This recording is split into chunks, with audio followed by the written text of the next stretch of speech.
Hello दोस्तों, कैसे हैं आप सब। मैं रोहित सिंह अपने YouTube channel Rohit chemistry classes में आप सभी का स्वागत करता हूं।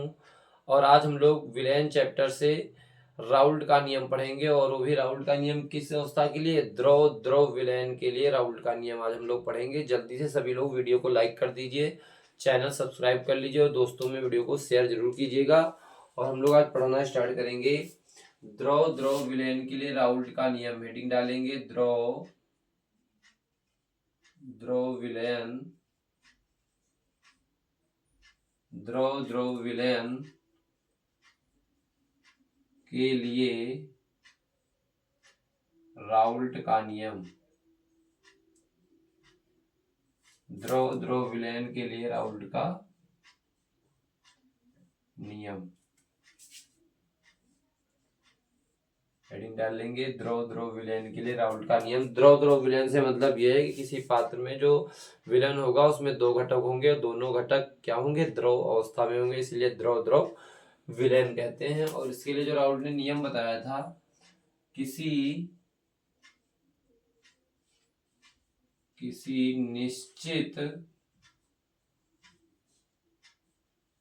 निश्चित ताप पर द्रव द्रव किसी निश्चित ताप पर द्रव द्रव विलयन के किसी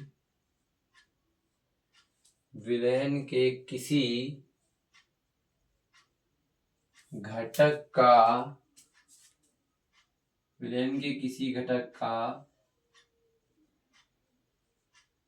आंशिक वाष्प दाब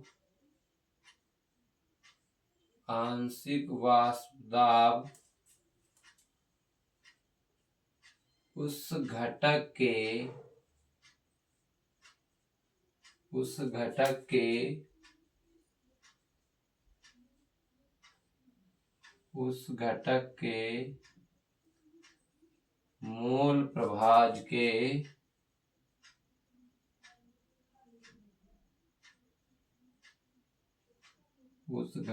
मूल प्रभाज के समानुपाती होता है। ये था राउल्ट का नियम। राउल्ट ने बताया था जब भी हम दो द्रव लेंगे और उन द्रव द्रव विलयन के लिए जब राउल्ट का नियम है वो कहता है कि किसी निश्चित ताप पर द्रव द्रव विलयन के किसी घटक, यानी कि उस विलयन में दो द्रव घटक होंगे, एक ए होगा और एक बी होगा, तो दोनों घटकों में से किसी घटक का जो आंशिक वाष्प दाब होगा वो उस घटक के मोल प्रभाज के समानुपाती होता है। ठीक है, जैसे यहाँ पर आप देखिए राउल्ट ने जो एक पात्र बताया कि इसमें एक पात्र में जो हमने द्रव लिया है और इसमें ए और बी दो घटक हैं, और ए घटक जो है इसका आंशिक वाष्प दाब है पीए और जो बी घटक है उसका आंशिक दाब है पीबी। ठीक है, और ये दोनों जो है द्रव अवस्था में हैं, और शुद्ध अवस्था में जो इसका आंशिक वाष्प दाब होगा हो जाएगा पीए नॉट, इसका हो जाएगा पीबी नॉट। तो यहाँ पर देखिए राउल्ट के नियम के अनुसार अगर हम माना किसी लगाना, यहाँ पर ऐसे लिख लें, यदि घटक ए जो इस पात्र में है, यदि घटक ए का आंशिक वाष्प दाब, यदि घटक ए आंशिक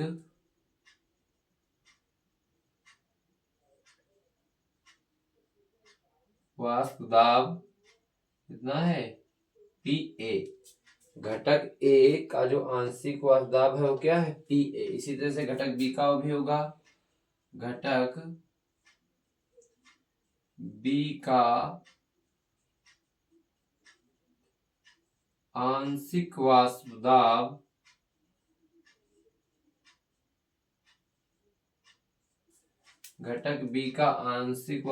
क्या होगा, पीबी। क्या होगा, पीबी। और जब घटक ए का आंशिक वाष्प दाब पीए है और घटक बी का आंशिक वाष्प दाब पीबी है, तो इनके मोल प्रभाज भी तो कुछ होंगे। तो घटक ए का मोल प्रभाज क्या होगा, मूल प्रभाज को हम लोग x से दिखाते हैं और घटक a होगा तो x से हो जाएगा। घटक a का मूल प्रभाज कितना हो जाएगा x a। इसी तरह से घटक b का मूल प्रभाज जो होगा वो कितना हो जाएगा x b हो जाएगा। ठीक है, जब हमें दोनों घटकों के आंशिक वास्तव भी पता है, मूल प्रभाज भी पता है, तो राउल्ट का नियम यही तो कहता है कि द्रव द्रव विलयन के किसी घटक का जो आंशिक वास्तव होता है वो किसके अनुपाती समानुपाती होता है, मूल प्रभाज के। तो यहाँ पर लगा देंगे राउल्ट के नियम अनुसार, राउल्ट के नियम अनुसार क्या हो जाएगा, पीए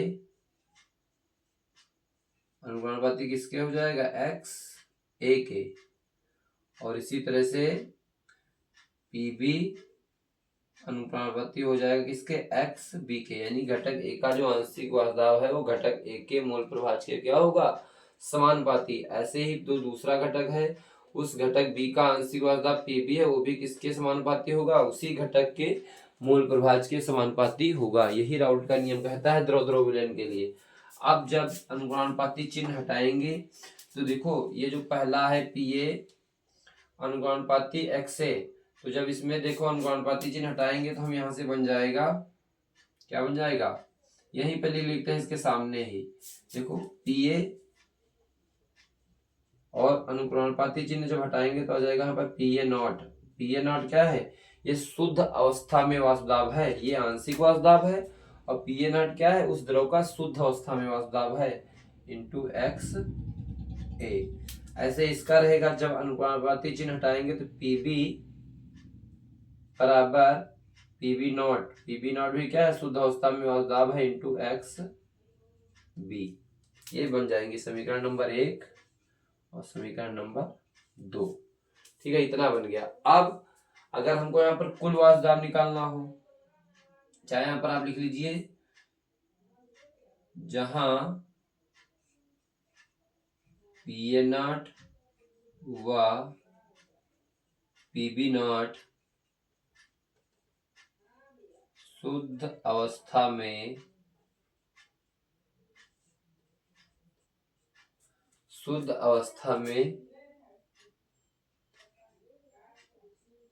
द्रव के वास्तव हैं।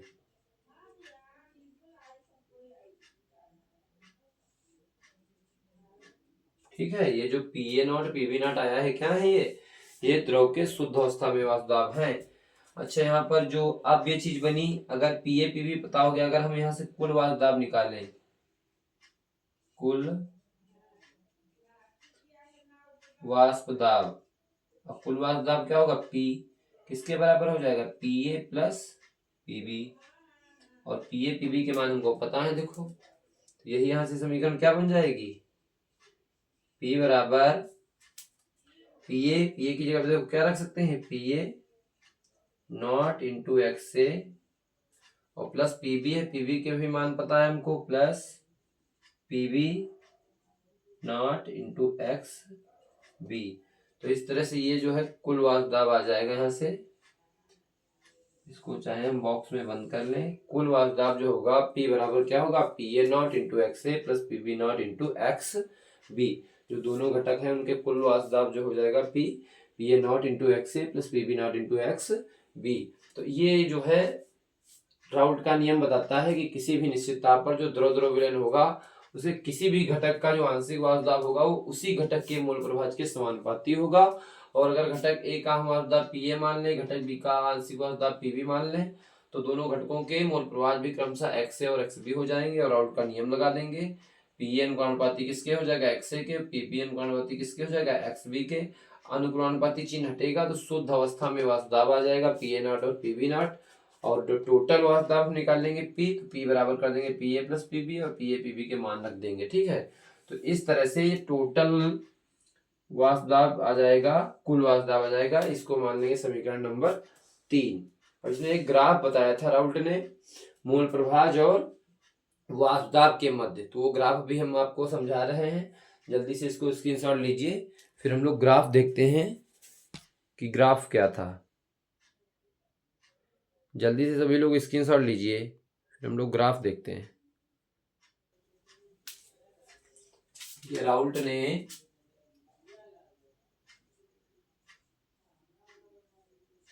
ने वाष्प दाब P तथा मोल प्रभाज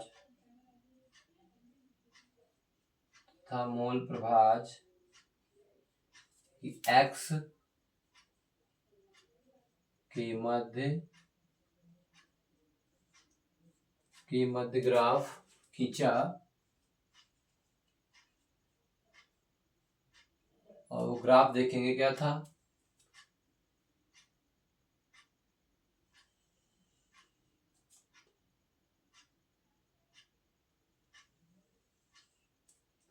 ठीक है, यहां लिख देंगे इधर ऊपर y अक्ष पर वाष्प दाब, ठीक है, ये वाष्प दाब है ऊपर की ओर, और इधर जो है मोल प्रभाज। x अक्ष पर क्या दिखाएंगे, मोल प्रभाज। ठीक है, अब देखेंगे इसमें कि जब स्टार्टिंग में यहाँ पर घटक A जो होगा उसका मोल प्रभाज कितना हो जाएगा, x से। घटक जो A होगा x अक्ष पर, उसका मोल प्रभाज कितना होगा, x से। और जब XA का मान होगा यहाँ पर 1, कितना होगा, XA का मान होगा इधर 1। जैसे जैसे हम x अक्ष पर इधर चलेंगे तो ये मान घटकर XA क्या हो जाएगा, 0। ठीक है, क्या हो जाएगा, XA 0 हो जाएगा। और जब XA 1 होगा तो यहाँ पर y अक्ष पर कहीं पर जो अधिकतम बिंदु मिलेगा, कौन, PA नॉट। कौन मिलेगा, PA नॉट, क्योंकि मूल प्रभाज किसके समानुपाती होता है, आंशिक वाष्प दाब के।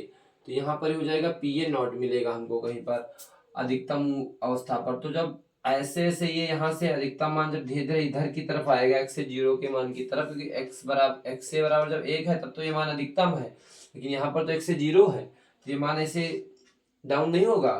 तो इसको जो है यहाँ पर ऐसे मिला देंगे। ठीक है, सीधी रेखा खींचेंगे, थोड़ा सा लाइन टेढ़ी हो गई है, आप सीधी इसके ऐसे खींचिएगा। ठीक है, और इसका मान क्या हो जाएगा, PA बराबर PA नॉट इंटू XA। अब जब यहाँ पर घटक XA अधिकतम अवस्था में होगा तो XB हो जाएगा क्या, यहाँ पर 0। और जब XB 0 होगा तो धीरे धीरे ऐसे बढ़ेंगे तो XB यहाँ पर जो है धनात्मक होगा, XB हो जाएगा 1। जब XB 0 होगा तो इसका मान यहाँ पर तो सबसे न्यूनतम होगा, लेकिन यहाँ पर ऐसे यहाँ पर कोई बिंदु होगा जहां पर XB का मान हमको अधिकतम मिलेगा, 1 मिलेगा इसके वाष्प दाब का। देखेंगे इधर लाइन एक खींचेंगे हम लोग, और यहाँ पर ये कोई पॉइंट होगा PB नॉट, और ये मान हो जाएगा PB बराबर PB नॉट इंटू XB। ठीक है, ये हो जाएगा। अब इस पॉइंट को अगर हम मिला दें, ठीक, तो ये क्या है, P बराबर क्या है, PA प्लस PB। कुल वाष्प दाब है इसका भी बीच में क्या है, कुल दाब को दिखा रहा है। तो ये ग्राफ खींचा था राउल्ट ने वाष्प दाब और मोल प्रभाज के मध्य। ये ग्राफ भी बहुत इंपॉर्टेंट है, आप समझ गए होंगे ग्राफ कि जब XA का मान 1 होगा तो उस अवस्था में y अक्ष पर जो वाष्प दाब होगा वो क्या होगा, अधिकतम होगा। और जब XA 0 होगा तो इस स्थिति में जो आंशिक वाष्प दाब होगा यहाँ पर क्या होगा, न्यूनतम होगा। और जब XA अधिकतम होगा तो उस बर्तन में जो दूसरा घटक भी होगा वो होगा न्यूनतम यानी 0, और इधर वो हो जाएगा अधिकतम। तो जब यहाँ पर 0 होगा तो कोई पॉइंट हमको यहाँ पर अधिकतम मिलेगा जिसका आंशिक वाष्प दाब जिसका आंशिक वाष्प दाब क्या होगा, PB नॉट। बहुत ही ज्यादा कॉमन कोल्ड हो गया जुकाम, उसकी वजह से बड़ी प्रॉब्लम हो रही इस समय। ये हो जाएगा PB नॉट। तो इस तरह से ग्राफ समझ लेंगे। अब राउल्ट ने कुछ जो है इसके अपने नियम की सीमाएं बताई थी।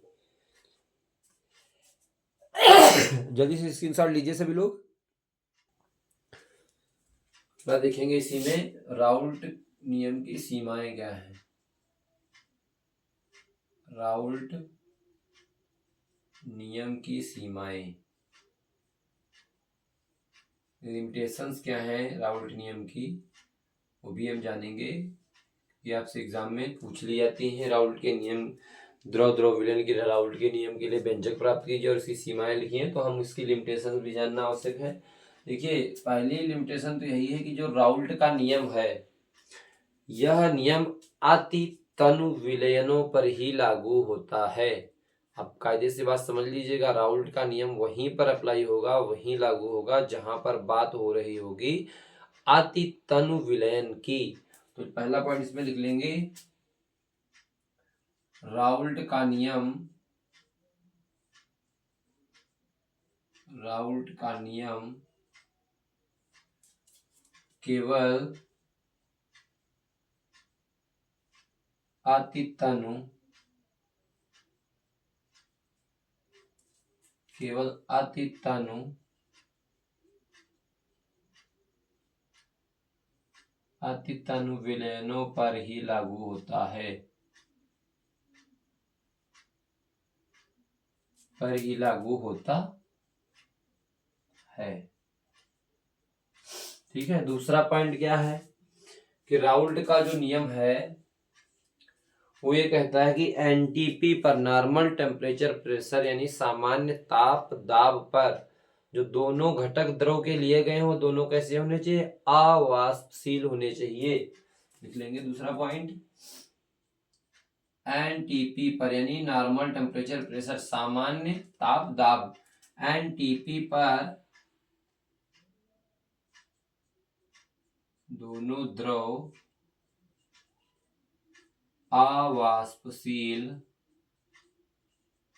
लेकिन इनका वाष्पन नहीं होना चाहिए, अवाष्पशील होने चाहिए, अवाष्पशील होने चाहिए। ठीक है।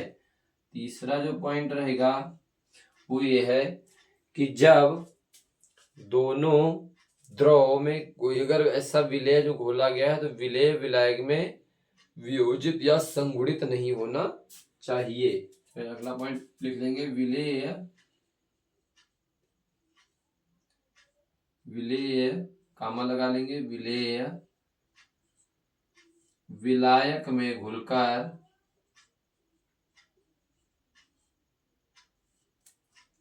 विलेय विलायक में घुलकर संगुणित या वियोजित, संगुणित या वियोजित, संगुणित या वियोजित नहीं होना चाहिए, संगुणित या वियोजित नहीं होना चाहिए। संगुणित का मतलब ये है कि जब भी कोई विलेय विलायक में घोला जाए तो वो जाके विलायक के अणुओं से जुड़ जाए। ठीक है। तो उसको संगुणन कहते हैं, जुड़ना। और वियोजन का मतलब वो अपने आयनों में टूट जाए। तो संगुणन या वियोजन, संगुणित या वियोजित नहीं होना चाहिए विलेय जब विलायक में घोला जाए तब। ठीक है। तो ये कुछ राउल्ट नियम की सीमाएं हैं। और द्रव द्रव विलयन के लिए हम लोगों ने राउल्ट के नियम का व्यंजक प्राप्त किया, ग्राफ देखा वाष्प दाब और मोल प्रभाज के बीच, और ये हम लोगों ने राउल्ट नियम की सीमाएं देखी। जल्दी से सभी लोग ईमानदारी के साथ वीडियो को लाइक कर दीजिए। चैनल सब्सक्राइब नहीं किए तो सब्सक्राइब कर लें और आप हमें सपोर्ट जरूर करें, जिससे कि हम आपके लिए बेहतर नोट्स दे सकें आपको, और आपके अच्छे मार्क्स बोर्ड एग्जाम 2026 में आ सके आपका रिजल्ट। इसके लिए हम बराबर निरंतर प्रयास करेंगे जी जान लगा के। Thank you for watching this video.